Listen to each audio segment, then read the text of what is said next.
So we have been at war for a long time. Since 9/11/2001, we have had over 2.5 million service members deployed to Iraq, Afghanistan, and more recently to Liberia and other hotspots around the globe. We have built upon lessons from other conflicts, World War I, World War II, Korea, and Vietnam. And some of the lessons we learned from those conflicts and apply today is the importance of far forward mental health interventions, treating people up close to the battlefield with the expectation that they'll get better. What we've added in many cases, what we didn't have in older wars, is new treatment both with medication, with evidence-based therapy, or the military is now doing a lot with new and innovative therapies. Things like yoga and acupuncture, stellate ganglion block. There's a whole range of innovative approaches. One of the cool things about being a military psychiatrist is you don't need to worry about insurance.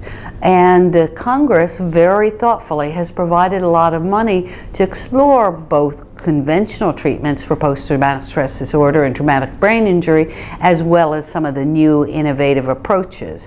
One of the ones, for example, one of my favorites is the use of dogs, of canines, in therapy, either as pet therapists or as the service members training young dogs to become service dogs for soldiers and Marines with disabilities.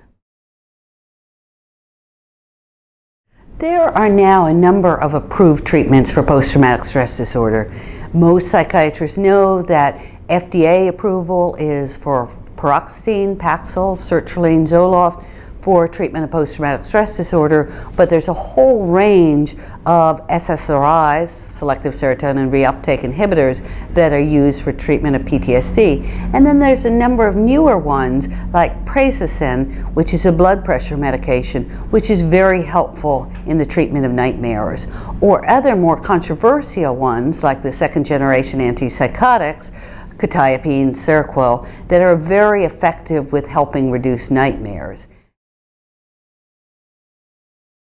There's some problems with the use of medications, and the big one is sexual side effects. So there's also some things we've learned to treat the sexual side effects. For example, if you add a little bit of bupropion, Wellbutrin, that helps reverse sexual side effects. There's psychotherapy, evidence-based treatment, and that's been around for a little while. Cognitive behavioral therapy, for example, virtual exposure therapy.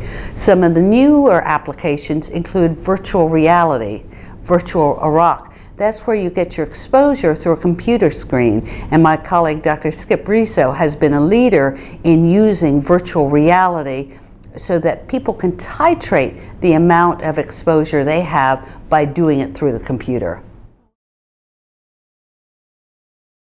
So the body of research has been growing up over about the last 10 years.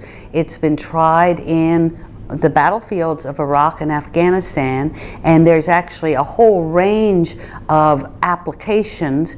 The general idea is you're looking at a computer screen and it brings you back to Iraq, but a kind of flattened Iraq. So there might be snipers up there or explosions, but they're not quite as busy.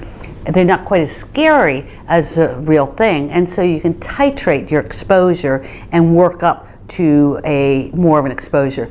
But having said that, one of the things we've learned is that many service members cannot tolerate well the exposures. They don't like it.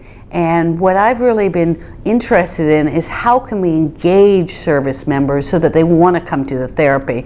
And that's where some of the approaches such as canine therapy, acupuncture, yoga, stellate ganglion block really engage the service member. Another wonderful one's art therapy. A lot of our soldiers and Marines don't like to talk about what happened. There was a wonderful article in the National Geographic a couple months ago showing the displays of art therapy masks. And they looked at the art therapy masks from the National Intrepid Center of Excellence called the NICO.